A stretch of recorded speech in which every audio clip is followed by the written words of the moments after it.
Risk of Rain 2 is a game that is a third-person shooter / roguelike where you can go from this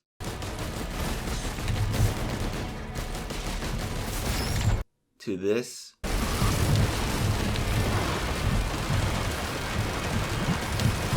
to finally this.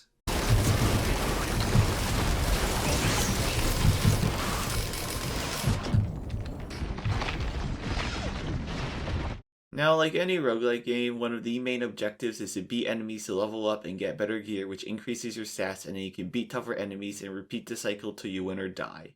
One incredibly vital stat that is boosted is damage. Damage is arguably one of the most important stats out there for a roguelike or any game in general. For example, in Risk of Rain 2, one of the most OP builds is Disposable Missile Launcher with gestures and fuel cells. But what if we did the exact opposite of building damage? What if we decide to go full tank and wait it out instead? Without further ado, I present to you the Risk of Rain 2 No Damage Item Challenge. Here are the rules for this challenge. 1. I may not use any damage items. This includes any items that can increase DPS like Soldier Syringe or Lens Maker glasses. While I can use mobility or utility items, I will try not to overstack them as I want this to be more of a tank focused build. Here is a list of what I can and cannot use for this challenge. Feel free to pause the video to look at this. 2. In order to beat the challenge, I must either defeat Mithrix and escape in the ship, or I defeat the Voidling, or defeat a Twisted Scavenger, or obliterate. While I would greatly prefer beating the game by any other method than obliterating, if I have to, I will obliterate to win. 3. The game must be played on Monsoon difficulty. 4. The only drones I can purchase are either healing, emergency, or equipment drones. The final rule is that this run must be done with the command artifact, as getting the no damage item build would be practically impossible in a standard playthrough. With the rules set, let's explore the possible survivors we have to beat this challenge. Looking through the character selection, the 2 survivors that stand out to me immediately are Multi and Captain. Multi has the ability Power Mode as one of his specials, which gives him an additional 100 armor, as well as the fact that Multi has the highest base health of all the survivors, making him an ideal tank. Captain is also another good choice, as his passive, Defensive Microbots, will allow me to block incoming fire, reducing any potential damage I might take. He also has Hacking Beacons, which will allow us to unlock chests at the start of his stage and spend less time gathering gold. I also consider using survivors like Acrid or Rex. Acrid because while he is melee, he has the second highest base health, and his poison can deal max % health damage. Acrid can also store 2 dashes at once, making for quick mobility. Rex because of his healing, which is built into his kit, and his passive also allows him to weaken enemies, reducing their damage. I will not be using any of the other survivors since they are too squishy. Although that is not me saying that the challenge is impossible for the rest of the survivors. Just that it will be harder to accomplish on those survivors compared to the ones that I mentioned earlier. With all of these aspects in mind, I start the challenge.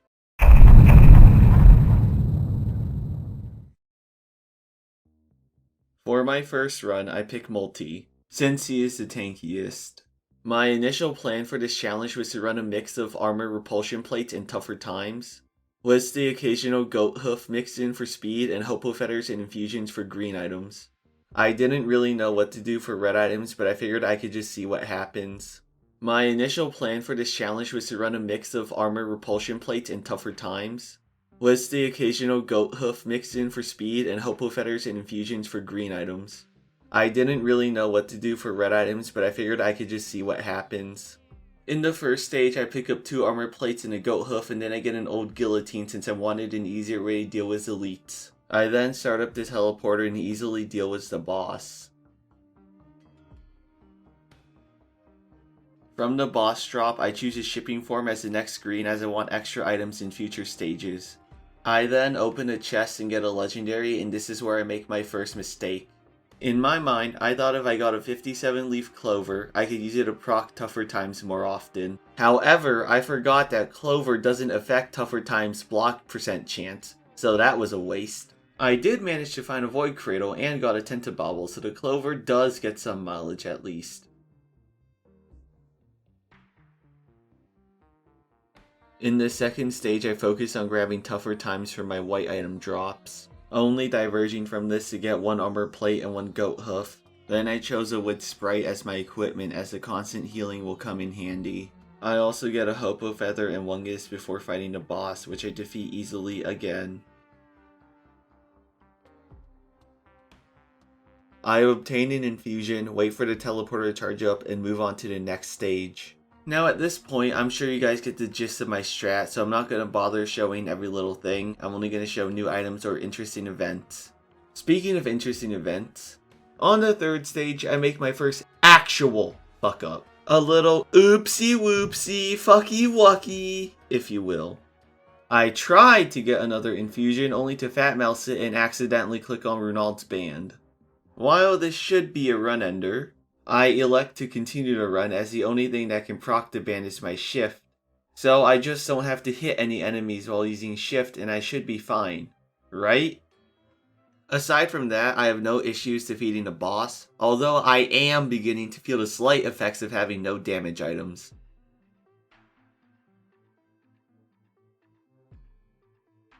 I do a post-boss chest cleanup and obtain another red item, and after some indecision, I decide to get a Rejuvac to boost my wood sprite healing.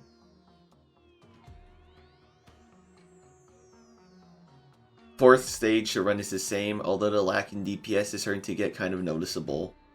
Anyways, you know how I accidentally picked up the ice band last stage and how I said it won't matter as long as I don't hit anything while shifting? Well, you guys will never guess what happened. I hit something while shifting.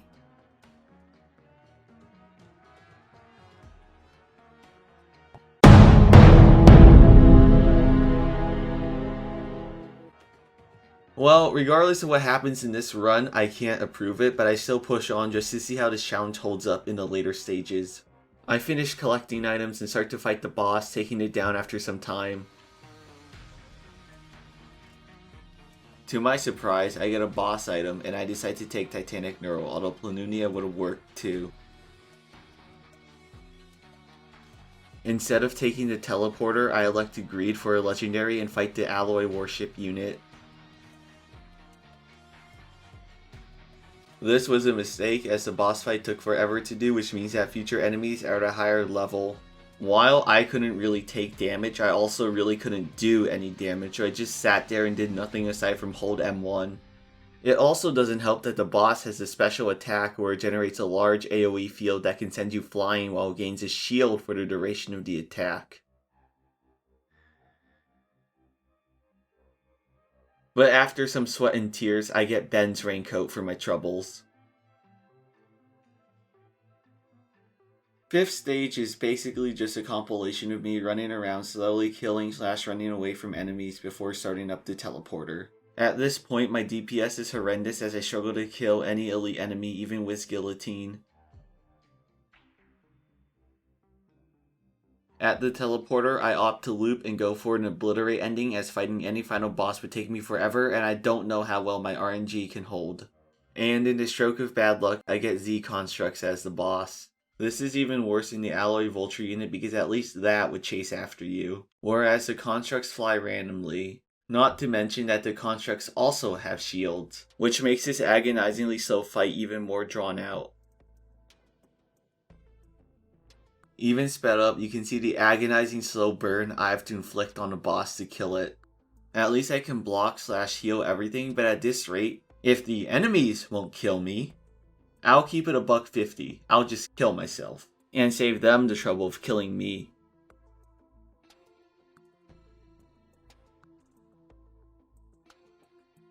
But after that's all done and said, I beat the boss and start up my loop. On the 6th stage, normally I would have run straight to the teleporter as I don't have the firepower to kill enemies. Luckily, I found a lot of blood shrines, so I was able to get some more items without killing enemies. After that, I go to the teleporter and activate it. I get Stone Titans, and while there are a lot of them and I have piss poor DPS, at the end of the day, they are still Stone Titans and I decimate them after a while.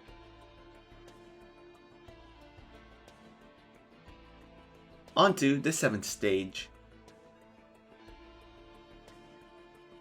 At this point, I just want to be done with the run, so I try and find a teleporter so I can get out of this hellhole. But all of a sudden, I see something that makes my blood freeze. Over in the corner, I spy with my little eye a scavenger. Now, scavengers are infamous for being wild cards due to their ability to get random items, and I do not want anything to do with one, as I most certainly don't have the damage to kill it. I pray to God that it hasn't seen me, but alas, God has left me and the scavenger lumbers its way towards me. Despite this, I still start up the teleporter since I can't kill the scavenger regardless, and I just want to move on to the next stage. I start to go to town on the vagrants and make progress until the scavenger shows up, forcing me to back away and go to a location where it can't reach me.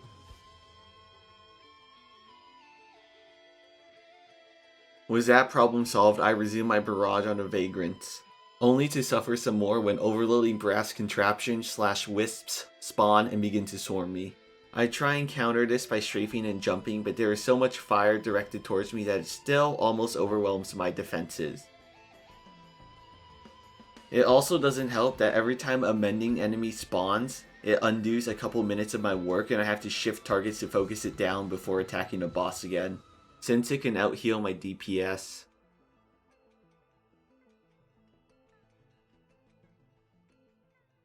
After a while, I kill the mending elites and manage to finally chip away at the vagrants so they start doing that supercharge attack.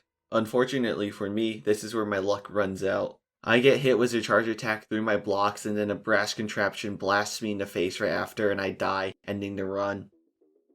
Mission failed. We'll get them next time.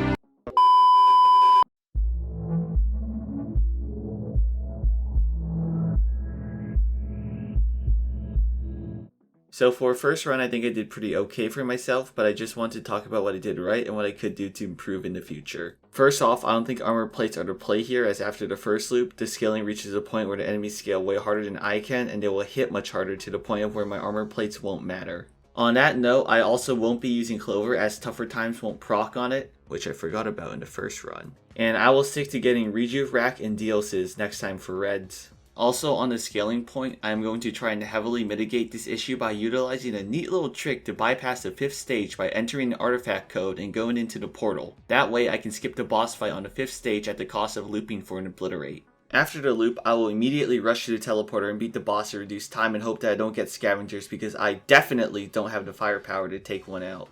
I know that this strat will cut off Mithrix and Voidling endings, but I've decided not to do these because for Mithrix, he has Cripple, which slows me and reduces my defense, setting me up to be easily picked off if I don't get lucky with tougher times. Not to mention that the big lunar chimeras that you have to deal with are one of the most tankiest non-boss enemies out there. Voidling is also off because the portal chance for it is very low, unless you go to the frog after beating Mithrix, but I already said I'm not doing Mithrix, so yeah. I'm also not clearing out void fields too, so double yeah. Not to mention that before you can fight the Voidling itself, you have to clear 4 deep void signals, which are defended by void enemies. The 2 most notable ones are Void Jailer and Devastator, which are even tougher than Lunar Chimeras, so Voidling is also out of the picture. With all of that being said, I decided to try out Captain to see how nanobots would work for a tank build.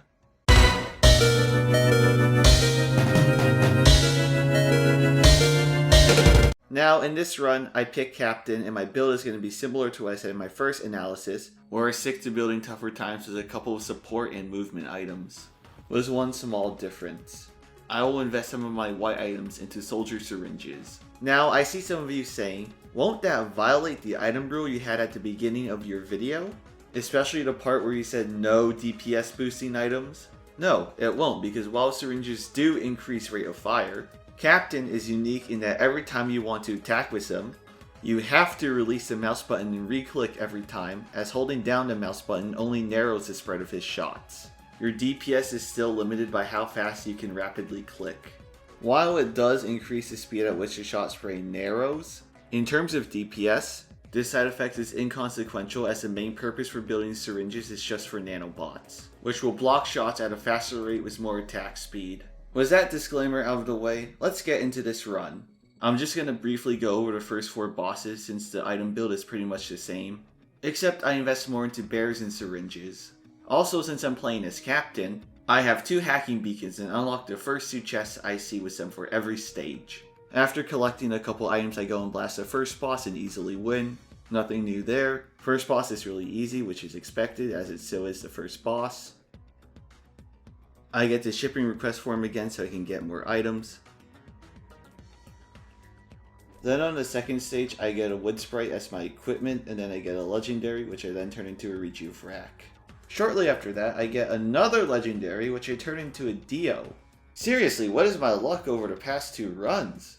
I wish I was playing normally, but alas, I'm not, and the show must go on. I activate the teleporter and easily destroy the second boss and go on to the third world. On the third world, nothing spectacular really happens. I just collect more items before starting up the teleporter and decimating the boss. The lack of DPS items hasn't caught up to me yet, although I am fighting the Z construct, which has a really annoying ability to generate a shield, although it's still early game, so it's not a major issue. I get no new items or interesting events, so on to the 4th level we go. On the 4th level, I am immediately greeted with a Void Seed. At this point, the lack of DPS items I have is starting to get noticeable, although a Void Reaver is kind enough to blow up some of the voided enemies for me. After the Void Seed collapses, I get a Wungus for my troubles. But why stop at 1 when I can get 3? I then start the teleporter, being mindful of the magma worm that got voided. The boss fight is going fine, but then something unexpected happens. Midway through the fight, something breaks the egg scatter along the stage, activating the alloyed warship unit. I was really surprised when it happened, but I kept pressing onwards and fighting because I didn't really have much of a choice. After reviewing the footage, I saw that the voided magma worm broke an egg, so I'm guessing that when I was avoiding the voided magma worm, it was trying to hit me, which was breaking eggs in the process. Despite this triple threat from the voided magma worm and the control and warship units, I managed to defeat all 3, and for the guaranteed legendary that I get from the vulture unit, I get an alien head for my troubles. In hindsight though, the alien head was kind of pointless on Captain since he has no movement abilities, so not the best legendary to pick in this run. I should have just gone for another Dio. On to the 5th stage we go.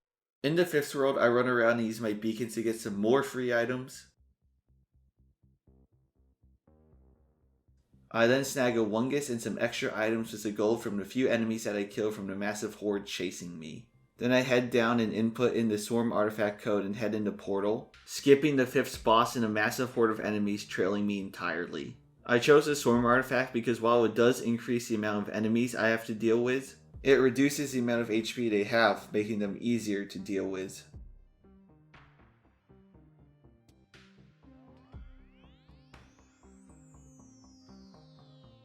Nothing spectacular happens in the artifact dome. I just grab the keys and complete the reliquary, unlocking some chests afterwards. Unfortunately, I miscalculate the amount of chests inside and miss out on a couple of them due to being a broke-ass boy with no motion, but no point worrying about that. On to the next stage. From now on, I am skipping straight to the boss fight and only lingering to get my free chest, since at this point I only tickled the enemies on each stage. For the 6th boss, I get Stone Titans, which are manageable. I just have to skirt around their laser eye attacks and whittle them down slowly with my attacks. There are some healing elites that spawn which make things a little bit difficult and annoying, but after focusing them down, I can resume whittling the boss.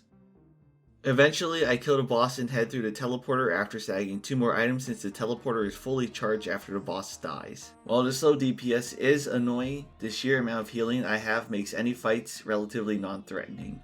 On the 7th stage, I repeat the same thing as the previous stage. I get my free items and head to the teleporter right after and get Vagrant as the boss. They're not too bad, HP sponge aside. The only major issue is the massive charge attack that they do, which is really easy to avoid, but it costs me my healing drones. But at this stage of the game, it doesn't really matter since at this point the healing they provide is negligible. I get a boss item as a drop which I turn into Neural, although Planuna also works too. Once the teleporter fully charges, I collect some more items and ignore the urge to enter into the purple portal, since if I am struggling to deal with these simple planet bosses, I am most definitely unqualified to deal with the Voidling, which can hit extremely hard and is much more tanky than anything I've faced so far. Besides, I can obliterate on the next stage, and the teleporter boss is far easier than Voidling. On the final stage, I get my free items and head to the teleporter, almost dying along the way. But at long last, I make it to the final teleporter and start up the fight, getting Clay Doomstriders as a final contender for this challenge. I start whittling away at their HP, but right away I notice an issue. There is a Celestine elite projecting an invisible field. While this normally isn't that big of an issue, they are hiding mending elites in this case, which will heal everything and make it extremely hard for me to damage anything, be it enemy or boss with my extremely low DPS.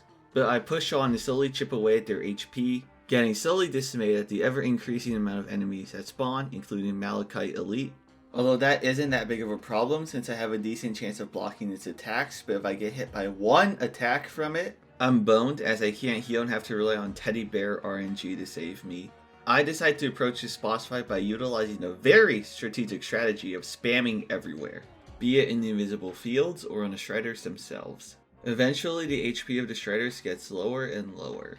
While this would be a relief as it means that the nightmare is finally over, we only run into another problem.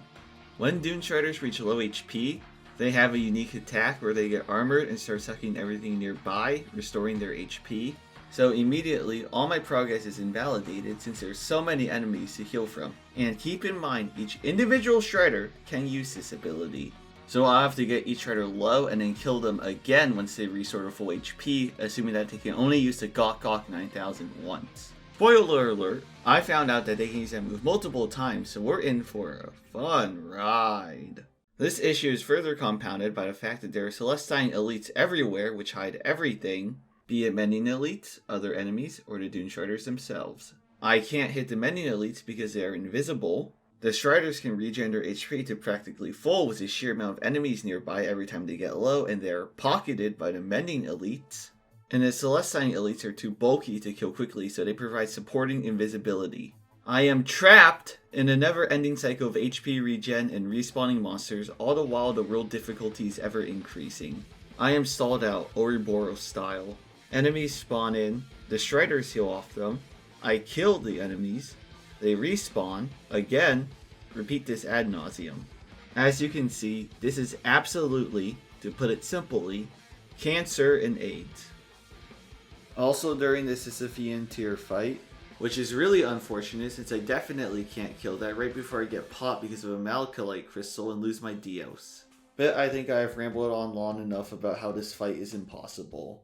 I am going to take a short break from narrating because I don't know what else to say at this point besides that this is impossible. And when I come back, by the grace of God, this boss fight better be over. Alright, getting up now.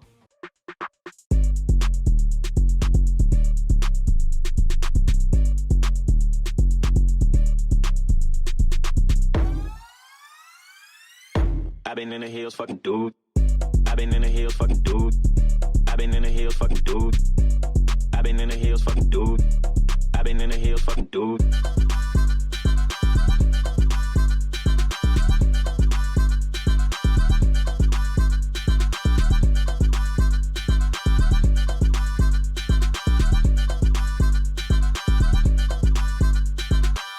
Well, I'm back, so what did I miss? Oh, nothing important. Still trapped in this endless loop while all this time the level difficulty is getting higher and higher.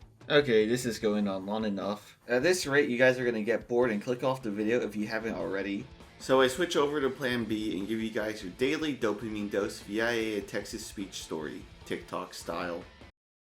I like watching videos of black men shaking their booty cheeks. I don't know why, but when I click on a video and see a black man shaking his cheeks, it just makes my mouth drool, and I start dancing with the black man as well. Sometimes when I look at myself in the mirror, I sometimes hallucinate and see black men twerking on my couch. It brings a smile to my face. I wish I could become one with the black men twerking aggressively. Please understand what I'm going through and support me on my journey.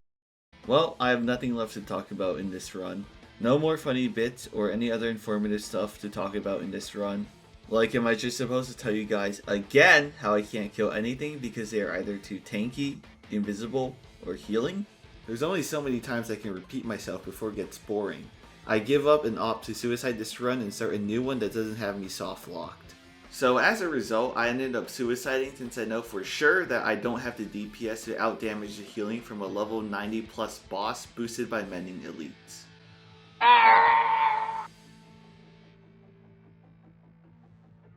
Fun fact, by the way, about this run. This whole Strider fight takes up nearly half the time I spent recording this run, so make with that what you will for the state of my mental seeing the Strider's Gok Gok 9000 otter HP back every time. One more fun fact for this run is that for the Shredder fight, I had to cut up and re-render that part again in 4x speed just so I could fit the entire boss fight, since Vegas hardlocks speeding up videos at 4x without a velocity envelope. I could have just used the velocity envelope, but that messes up the orientation of the video, so I opted to just render up the fight sped up to get around that limitation. Now onto the analysis section.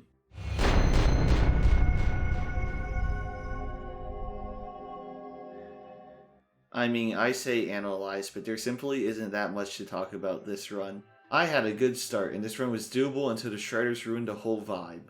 If I got the Imp Overlord, Magma Worm, or even an Overloading Worm as the final boss on Rally Point Delta, that would have been much better, because at least they don't heal themselves, and they would move erratically without giving many elites time to heal them, or Celestine elites to cover them up fully. My main hope for the next run I do is that I don't get the Dune Shredders as the final boss of the level, as they heal too much and soft lock me, or any scavengers, as I can only ignore them because if I try and focus them down, they can collect more items when their HP gets low enough, making them stronger. Basically, those two enemies are DPS checks that I can't pass. In terms of items, I could also snag a guillotine just to make dealing with elites easier, and because it's not in my banned item list. Aside from that, I could shave off a bit more time by skipping the ally worship unit, since the red gives is pretty redundant. And to be honest, I'm not feeding for legendaries that badly in these runs with my luck. Now that I think about it, I could also disable the Survivors of the Void DLC and just play the default version to avoid the mending elites. Although I'm pretty sure I'm still soft lock if I get Dune Shredders, just because they self-heal and Celestine elites will still hide them. I ultimately decided to keep the DLC active since, I'ma be real, I was too lazy to disable it and the challenge is already done, so yeah. Speaking of Celestine elites, I hope that the elites that spawn next time aren't Celestine, as they just hide the boss enemies and make it hard to see shit in general. But enough moping, on to the next run. I honestly like the feeling of multi better, so I'll just play him again. My overall build is going to be pretty similar to the first one, minus the armor plating. I will also be skipping most of the common and uncommon drops I get, as most of them are multiple repeats. And honestly, you guys can keep track of my items by yourselves. But enough talking, let's lock in and load up.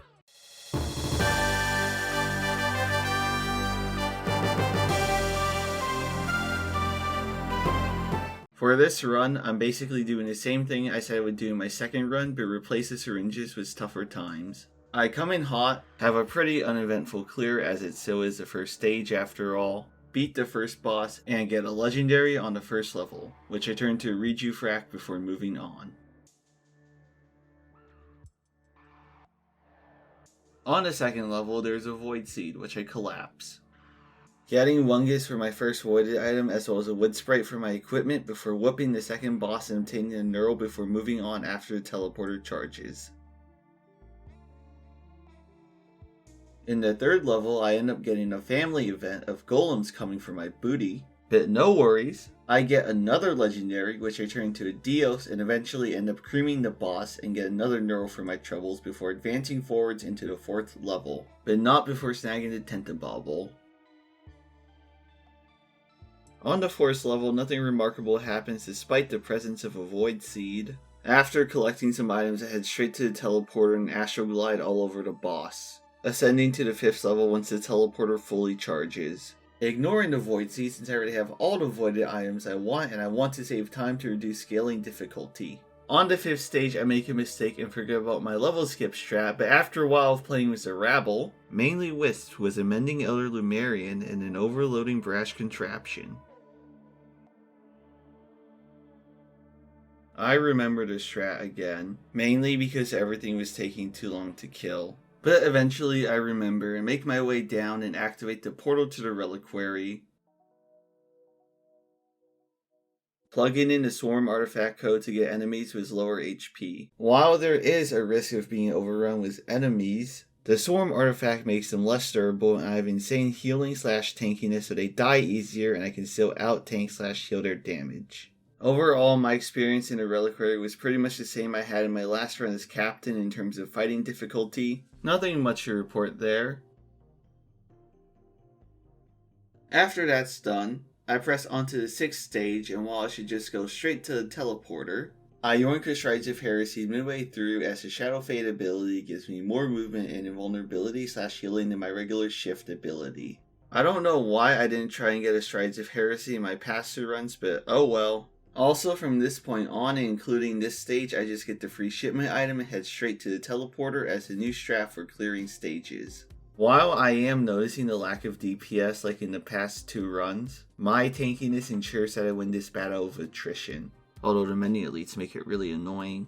So I still clean house on the 6th boss after a while because Stone Titans are piss easy and enter into the 7th level but not before snagging a chest. On the 7th stage, I waste no time and immediately go and activate the teleporter to defeat the boss, but not before getting my free shipment item, of course. This boss fight again isn't that bad aside from the long agonizing grind, as it's just Stone Titans again. On the bright side, the boss fight taking so long means that I don't have to wait for the teleporter to charge, so I can just grab my green item and dip onto the final stage.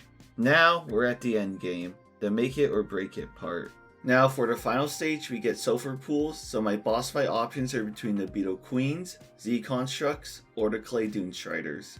I am hoping for the Constructs since the Dune Striders can heal themselves and the run will be soft locked like in the last run. I waste no time in collecting my free item and make my way to the teleporter, but on my way there, I realized that there is a Void Seed from seeing a Voided Dune Strider fight a regular one, as well as it popping up on my UI. No spoilers, but this Void Seed is very important to the run despite me choosing to ignore it. Eventually I find the teleporter and start it up only to be rewarded with Clay Dune Striders. They spawn topside above me, which immediately dampens my mood as now I have to go up to kill them.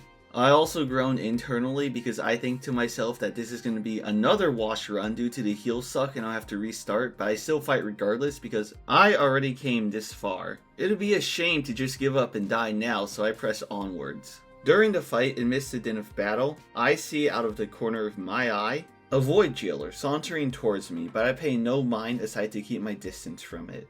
Eventually, it explodes harmlessly, but out in the far background there is another Jailer approaching the boss fight. As the boss fight progresses, more and more of the Void Infestors infect the boss/random enemies, which greatly improves the quality of the boss fight for me despite the risk of getting collapsed because it makes the voided enemies fight the non-voided ones, increasing the amount of damage the boss takes and makes a massive swarm of enemies fight each other and ignore me. Slowly but surely, the amount of Dune Striders goes down until there's only 3 voided Dune Striders remaining that I need to kill. I start focusing fire on the lowest HP one. It dies since it already used its Seal Suck attack, and I start dumping fire onto the next one when all of a sudden, the one on the right starts doing the Suck Suck, bringing everything together including the Void Jailer. While everything is bunched up, 2 Isolites die from my shots and the Heal Suck and their death explosions finally kill the second Void Jailer, causing it to activate its after-death Chasing Void implosion. When I first saw this, I panicked and rapidly tried to jump away from it, heart pounding like crazy, blinded by the white glare and praying that it wouldn't hit me. I was freaking out and everything because I did not want to do another run if I died. As in, there's not going to be a 4th run and I'm going to start tweaking. Now I don't know why I didn't press shift and fly away, but I was panicking from the risk of being obliterated, and hindsight is 20/20. After the explosion fully clears, the boss meter instantly disappears and the teleporter is fully charged, meaning that the only hurdle to my challenge now is entering the Celestial Portal. When I first loaded into the portal, the game was paused because I had to alt-tab to stop playing the podcast I was listening to. I power core my way over to the monument and obliterate myself without any hesitation, thus completing the challenge and freeing me from this DPS hell. I can now rest happy and content. There's really not much to say about this run. I followed the strats I said I was going to do, and I beat the challenge. I had a minor hiccup on the 5th stage, but I quickly fixed that and ran it back. The Void Jailer came in clutch for me on the last level and netted me to win, so he's a real homie. I also forgot to get a guillotine, but it doesn't matter as the challenge was completed, so no harm done. Ultimately though, for this run, the stars lined up and made this challenge beatable, and now it's time for my concluding thoughts overall.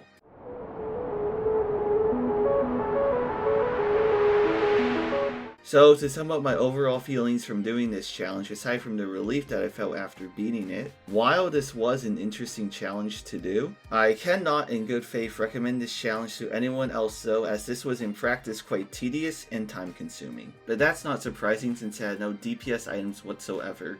Quite frankly, I thought I was going to lose it at certain points, like with the Clay Dune Shredders on the second run. It seemed like the game wanted to throw Shredders at me because in 2 of my 3 runs, I got them for the final boss. While I believe that I have the perfect strat of playing the game normally from stage 1 to 5 with a build of tougher times, shipping request form for items, mobility items like goat hooves and hobo feathers, and rejuvenation rack and DLCs for my legendaries. Every other item that I had in my run that I didn't mention here honestly didn't really matter. Once I reached stage 5, I do the artifact portal skip with either the command or swarm artifact code. Then from stage 6 to 8 I collect my free shipment item and rush to teleporter boss. If anyone is psychotic enough to try this challenge, let me know if you have a better strat because this shit ass cheeks, not gonna lie. Also, fun fact about this video is that I have been working on this on and off for a year and a half at this point. But before I go, I think I should play out the raw footage of me going to Obliterate. You're a beautiful little present, you're a little Christmas miracle. Oh, thank you. No, you're my little Chris. Well, I finally did it. Only took me that was actually surprisingly easy too, only 2 tries. Now, I know what you are all thinking. Why did this dude say 2 tries when this is the 3rd run? Well, I have a little secret to tell you guys. I actually swapped the 2nd and 3rd run with each other. You all just got baited, bitches, because you got me fucked up if I have a challenge that ends on a loss. Alright, but seriously though, here's the rest of the clip. First try I had to deal with a fucking scavenger, and that screwed me over because I do not have the DPS to take it on, and I do not know what items it is carrying. But you know, we lucked out. You know, we had a void. We had that void biome thing, and it allowed for us to mainly defeat the boss at the end with that void explosion. I mean, I probably would have killed him anyways, but it would have just taken way longer. But here we are. Well, challenge over. I'm screenshotting.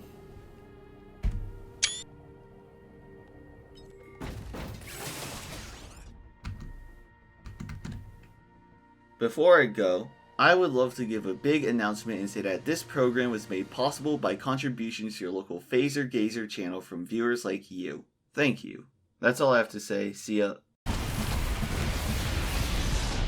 Oh!